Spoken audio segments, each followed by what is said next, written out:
अस्सलाम वालेकुम दोस्तों।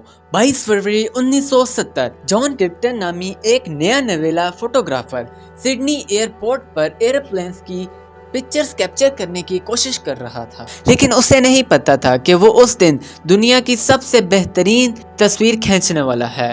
वो देखता है कि जापानी एयरलाइन का प्लेन टेक ऑफ कर रहा था। फोटोग्राफर एक के बाद एक तस्वीरें खींचने की कोशिश करता है। उसका ध्यान बिल्कुल भी नहीं था कि उसने क्या तस्वीरें खींची हैं, और ना ही वो देख पा रहा था क्योंकि कैमरा पुराने जमाने का था। इस वजह से कैमरा रोल होने से फोटो प्रिंट होने तक वक्त लगता है। इसी वजह से वो घर जाने के लिए रवाना होता है। एक हफ्ते बाद जब फोटोज प्रिंट होकर आती हैं, तब वो फोटोज चेक करना शुरू करता है और एक फोटो देखकर उसके होश ही उड़ जाते हैं। वो देखता है कि एक बंदा चलते प्लेन से नीचे गिर रहा था।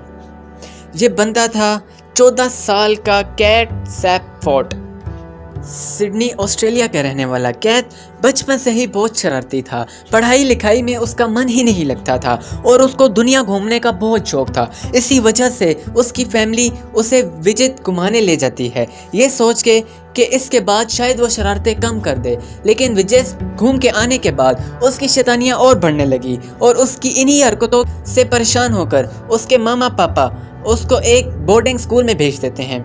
एक ऐसा बोर्डिंग स्कूल जो कैट जैसे शैतान बच्चों को डिसिप्लिन सिखा के उन्हें तमीज़ सिखा सके। ये शर्त कैट को बिल्कुल मंजूर नहीं थी। इसी वजह से सिर्फ 2 हफ्ते बाद कैट बोर्डिंग स्कूल से भाग जाता है। सिडनी जैसे बड़े शहर में ना ही कैट के पास पैसा था, ना ही खाने को खाना, यहाँ तक कि उसके पास बदलने को कपड़े भी नहीं थे। कैट कुछ दिन रास्ते में सोने के बाद उसको पता चल गया था कि उसके पास सिर्फ 2 रास्ते हैं। पहला, अपने मामा पापा के पास जाकर माफ़ी मांग ले और अपनी शरारतें कम करना, लेकिन उन्होंने माफ़ नहीं किया तो वो उसको फिर से बोर्डिंग स्कूल भेज देंगे और ऊपर से डांट पड़ेगी, वो अलग। इसी वजह से वो दूसरा रास्ता आजमाता है और वो था अपनी दुनिया घूमने का सपना पूरा करना। लेकिन बगैर पैसों के ये मुमकिन नहीं था। तभी कैट को याद आता है कि उसके पापा ने स्पेन के एक बच्चे के बारे में बताया था जो कि प्लेन के पहियों को पकड़कर दूसरे शहर या मुल्क जाने की कोशिश कर रहा था, लेकिन वो बच्चा पहियों को ठीक तरह पकड़ नहीं सका और गिरकर उसकी मौत हो गई। लेकिन कैट ने तय किया कि वो पहियों को पकड़ने के बजाय जहाँ पर पहिया रखने का कम्पैक्ट होता है वहाँ से सफ़र करेगा। इसी वजह से सीधा सिडनी एयरपोर्ट चला जाता है। 1970 साल में सिक्योरिटी कम होने के कारण कैट वहां तक पहुंच जाता है और वो देखता है कि उसके सामने एक प्लेन था जो कि रनवे में टेक ऑफ करने के लिए रेडी हो रहा था और उसके पहिए का कंपार्टमेंट भी खुला था। इसी वजह से बिना सोचे समझे ये बच्चा वहां जाके छुप जाता है। लेकिन इस कंपार्टमेंट में सफ़र करना इतना आसान नहीं था। पहली बात, वहाँ पर कोई लाइट नहीं होती। अगर आपने अपने हाथ पैर गलत जगह पर रखे तो प्लेन के पहिए प्लेन के अंदर जाते वक्त आपको कुचल सकते हैं। इसके अलावा पहिया रखने का कंपार्टमेंट बिल्कुल भी इंसुलेटर नहीं होता। इस वजह से जैसे जैसे प्लेन ऊपर जाता रहता है वैसे वैसे वहाँ पर ठंड ज़्यादा होती जाती है और ठंड बढ़कर -63 हो जाती है। ऐसी ठंड एंटार्कटिक में भी नहीं होती। इसी वजह से आपको हाइपोथर्मिया होकर आपकी जान भी जा सकती है। इसके अलावा ऊंचाई पर कम ऑक्सीजन होने की वजह से इंसान बेहोश हो जाता है और प्लेन टेक ऑफ करने के बाद से लैंड होने तक आप ज़्यादा वक्त होश में ही नहीं रहते। इसके अलावा टायर्स का कंपार्टमेंट इंजन के पास होने की वजह से आपको बहुत ज़ोर से इंजन की आवाज़ आती है। ये आवाज़ इतनी ऊंची होती है कि इससे आप बहरे भी हो सकते हो।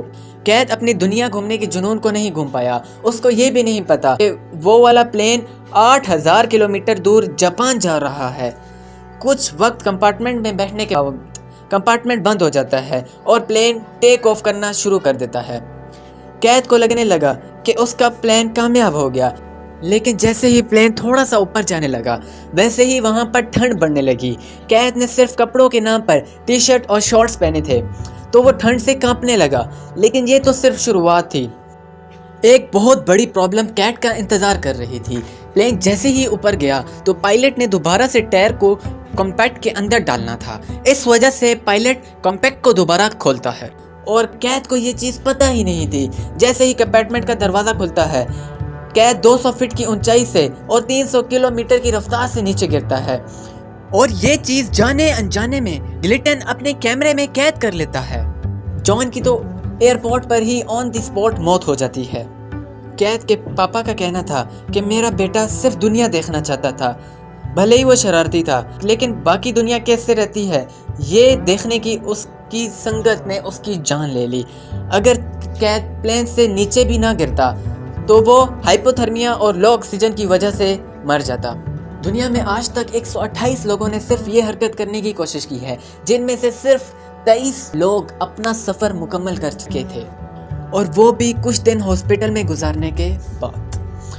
امید کرتا ہوں کہ دوستو آپ کو یہ ویڈیو بہت پسند آئی ہوگی۔ اگر آپ کو یہ ویڈیو پسند آئی ہے تو ہمارا چینل ریسرچ ٹروتھ سبسکرائب کرنا نہ بھولیے گا، اور اس ویڈیو کو اپنے دوستوں کے ساتھ شیئر کرنا بھی نہ بھولیے گا۔ شکریہ۔